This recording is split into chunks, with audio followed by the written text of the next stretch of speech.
हेलो मेरी gorgeous YouTube family. आज का वीडियो होने वाला है बहुत ही स्पेशल क्योंकि मैंने क्रिएट किया है एक ब्यूटीफुल ग्लोइंग हल्दी मेकअप लुक। इस लुक को मैंने खुद स्टेप बाय स्टेप रेडी किया है, बिल्कुल सिंपल और इजी वे में, जिससे आप भी घर पर इजीली क्रिएट कर सकते हो। अगर आप किसी हल्दी फंक्शन या वेडिंग या फेस्टिव लुक के लिए परफेक्ट मेकअप सर्च कर रहे हो तो ये वीडियो सिर्फ आपके लिए ही है।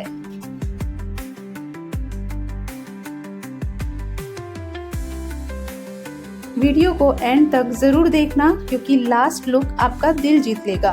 और हाँ, अगर आपको मेरे ये हेल्दी ग्लैम लुक पसंद आए तो लाइक, कमेंट, शेयर और चैनल को सब्सक्राइब करना बिल्कुल मत भूलना।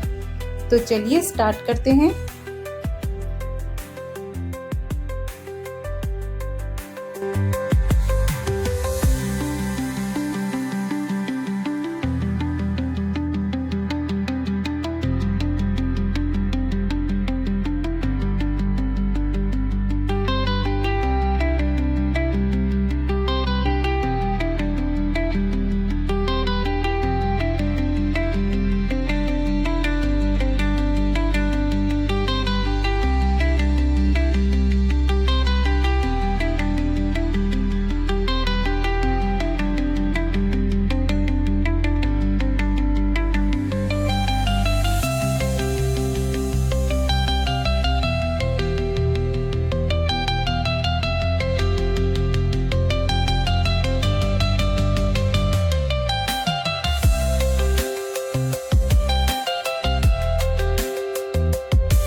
बस दोस्तों, आज का ये ब्यूटीफुल हल्दी मेकअप लुक यहीं कंप्लीट होता है। आपको मेरा ये लुक कैसा लगा मुझे कमेंट बॉक्स में ज़रूर बताना और एक प्यारा सा लाइक और कमेंट ज़रूर करना और अपने फैमिली मेंबर्स के साथ ज़रूर शेयर करना।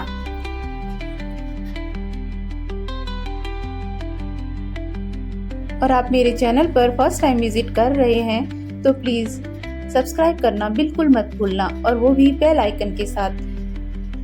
आपके एक लाइक और कमेंट मुझे और अच्छे वीडियोस बनाने के लिए मोटिवेशन देते हैं।